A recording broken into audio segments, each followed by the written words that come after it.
नमस्कार दोस्तों, मैं हूं बिट्टू सिंह और आपका ISPC इंस्टीट्यूट में स्वागत है।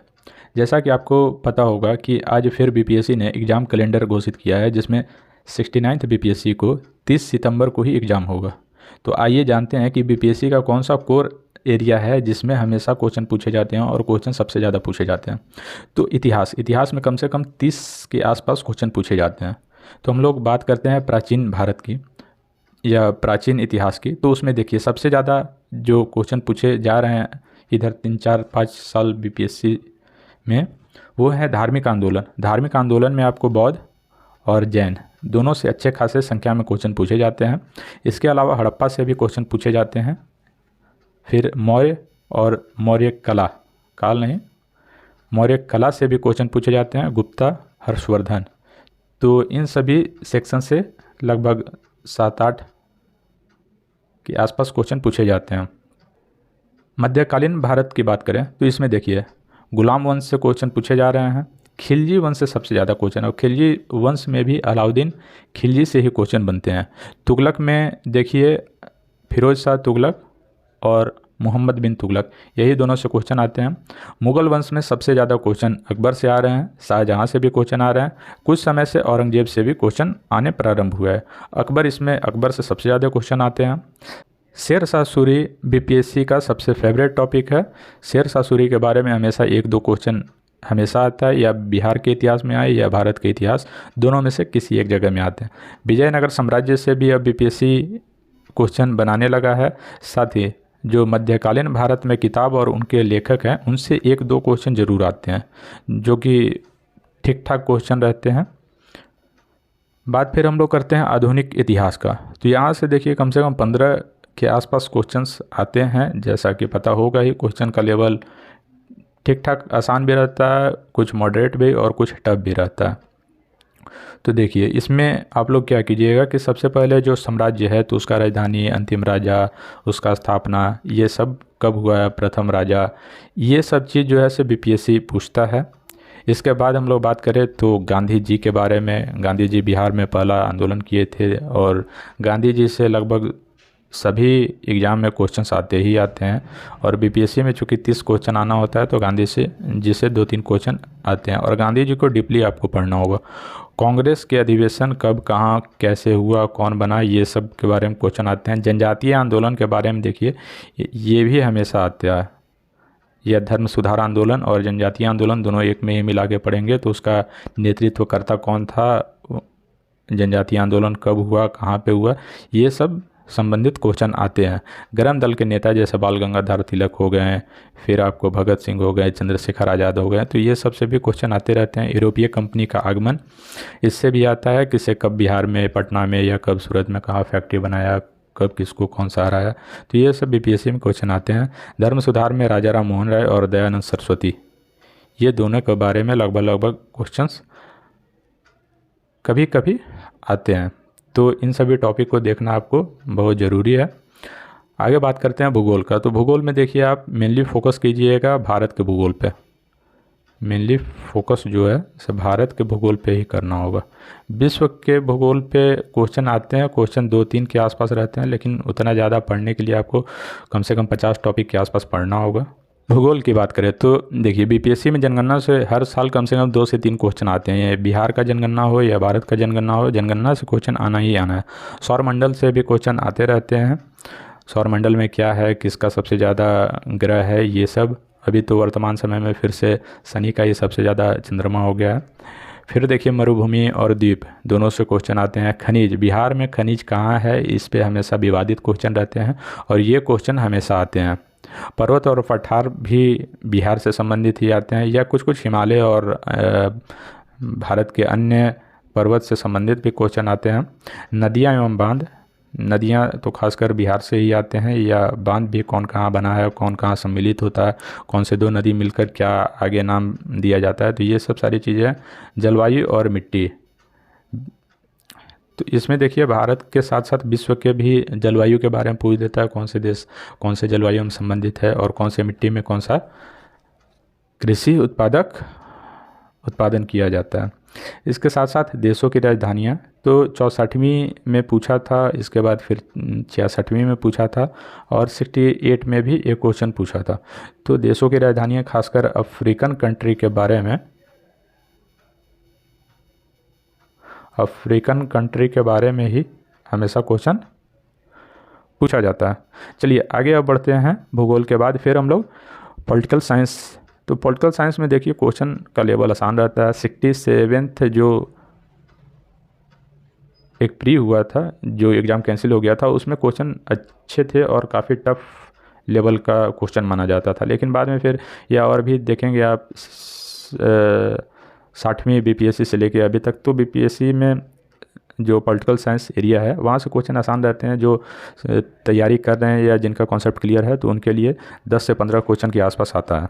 तो 10 से 15 क्वेश्चन आराम से बनाए जाते हैं। देखिए इसमें संसद आपको पढ़ना होगा, संसद का कार्यपालिका क्या होता है, मतलब सभी चीज़। साथ ही कार्यपालिका की शक्तियाँ कौन से आर्टिकल में है, क्या है। पंचायती राज से भी आपको क्वेश्चन आ रहे हैं, ठीक है।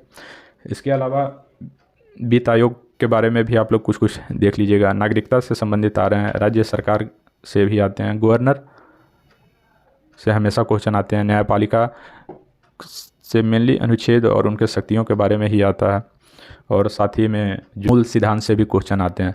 संवैधानिक विकास, ये हिस्ट्री में भी और पॉलिटी दोनों जगह से क्वेश्चन आ सकते हैं, क्योंकि दोनों जगह यही पढ़ना है।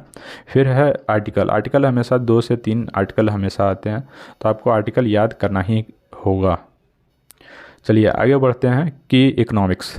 तो इकोनॉमिक्स में देखिए मेनली जो बीपीएससी फोकस करता है वो करेंट से संबंधित इकोनॉमिक्स पे ही फोकस करता है, तो इसलिए आप लोग देखते रहिएगा। इसके अलावा जो कृषि है कि भी कौन से राज्य में कौन सा कृषि उत्पादन होता है, और कृषि से बहुत सारे क्वेश्चन है, तो ये सभी चीज़ आते रहते हैं। फिर सरकारी योजनाएं, इनसे आप पीछा नहीं छुड़ा सकते हैं, बिहार की हो या फिर भारत की हो, हमेशा योजनाएं आपको पीछा नहीं छोड़ेगी, और अच्छे खासे और डीपली में योजनाएं आपको पढ़ने पड़ेंगे। इसके साथ ही जो पंचवर्षीय योजनाएं हैं उनसे भी क्वेश्चन आते रहते हैं, तो पंचवर्षीय योजनाओं को भी आप लोग देख सकते हैं। फिर है बजट। तो बजट अभी जो करेंट का होगा वही देखना होगा। फिर राष्ट्रीय आय से, फिर बैंकिंग और फिर उद्योग। तो ये सारी चीज़ें हैं, यहाँ से आपको क्वेश्चन करेंट मिला के लगभग 10 से 12 क्वेश्चन के आसपास आते हैं। तो ये सभी सारी चीज़ें जो हैं, और एक समितियाँ, समितियों से भी बीपीएससी में हमेशा क्वेश्चन आता है, तो इस चीज़ों को देखा जा सकता है। फिर देखिए बिहार स्पेशल।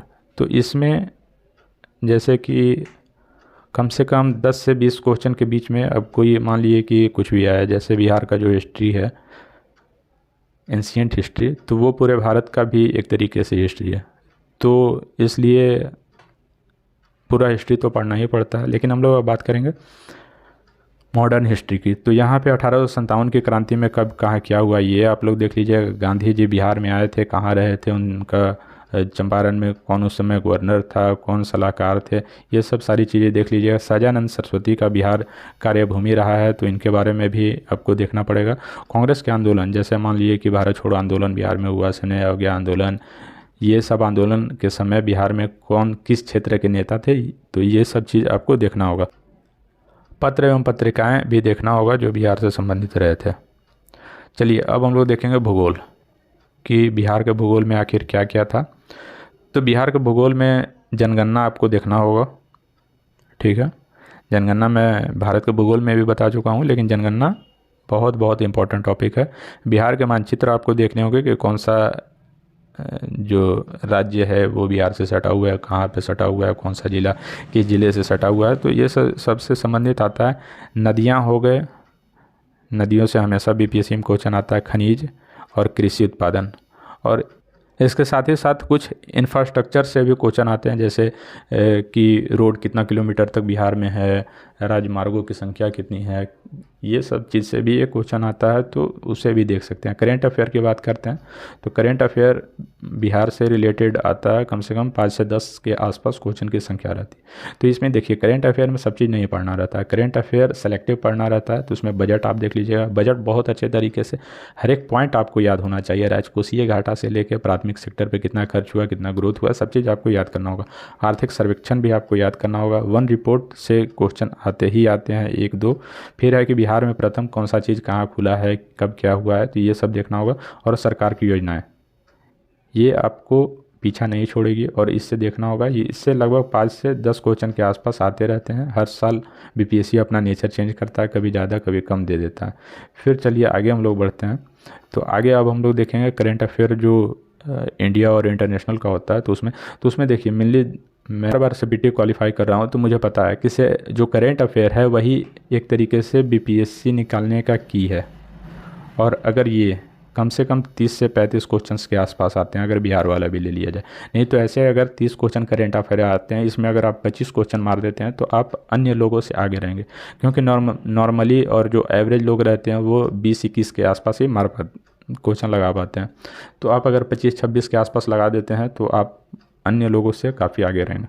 तो देखिए इसके लिए जो बुक है, आप कोई भी चाहे कितना बड़ा बड़ा भी पब्लिकेशन हो या कोई भी बुक हो, आप कोई भी बुक ना लेके सिर्फ यही 2 बुक में से कोई भी एक, या अगर आपके पास ज़्यादा समय हो या पहले से ही आपकी तैयारी हो या याद कर चुके हैं तो आप दोनों किताब ले सकते हैं। नहीं तो इसमें से दोनों में से कोई भी किताब ले सकते हैं। मैं तो वैसे स्पेशली स्पीडी ही पढ़ता हूँ, अगर लेकिन एडिटोरिया की भी बुक अच्छी होती है तो आप लोग देख सकते हैं। साथ ही अब हम लोग बात करते हैं साइंस की। तो साइंस में देखिए, साइंस बीपीएससी का भी मेन कोर एरिया है। 30 क्वेश्चंस आते हैं जिसमें से 15 क्वेश्चन के आसपास बायो और 15 में बाकी दोनों यानी फिजिक्स और केमिस्ट्री होते हैं।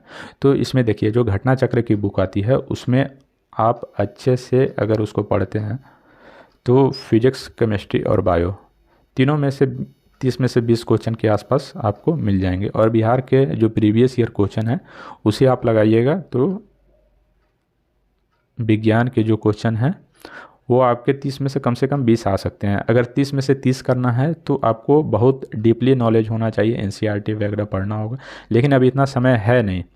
इसके साथ ही अब बात करते हैं कि और क्या किया जाए। तो कम से कम हर दिन एक प्रैक्टिस सेट, 1 प्रैक्टिस सेट हर दिन लगाना होगा और जो गलत होता है उसे आपको याद करना होगा। तो इतना अगर आप लोग करते हैं तो उम्मीद है कि जैसा कि पिछली बार का कट ऑफ जो है 91 गया था, तो अगर इतना आप कर लेते हैं तो कम से कम आपका 120 में से 100 क्वेश्चन के आसपास सही हो जाता है, जो कि आपको रिजल्ट देने के लिए काफ़ी होगा।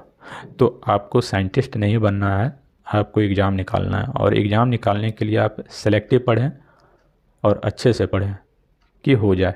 मेरे कुछ दोस्त हैं जो किसी भी चीज़ में जाते हैं तो डीपली नॉलेज या डीपली अध्ययन करने लगते हैं। जैसे मान लिए कि मौर्य साम्राज्य अगर कोई पढ़ रहा है तो उसमें इतना पढ़ेगा कि सब चीज़ हो जाएगा, लेकिन फिर अगले टॉपिक के बाद पिछला वाला भूल जाता है। तो बस उतना ही पढ़ना है जितना एग्ज़ाम में आता है। स्मार्ट स्टडी अभी के समय में बहुत ज़रूरी है, क्योंकि यूट्यूब और इंटरनेट का ज़माना होने के बाद कंपटीशन बहुत हाई हो चुका है। तो इतना सारा कीजिए, बाकी मैं बीच बीच में हमेशा वीडियो बनाता रहूँगा। चलिए, धन्यवाद।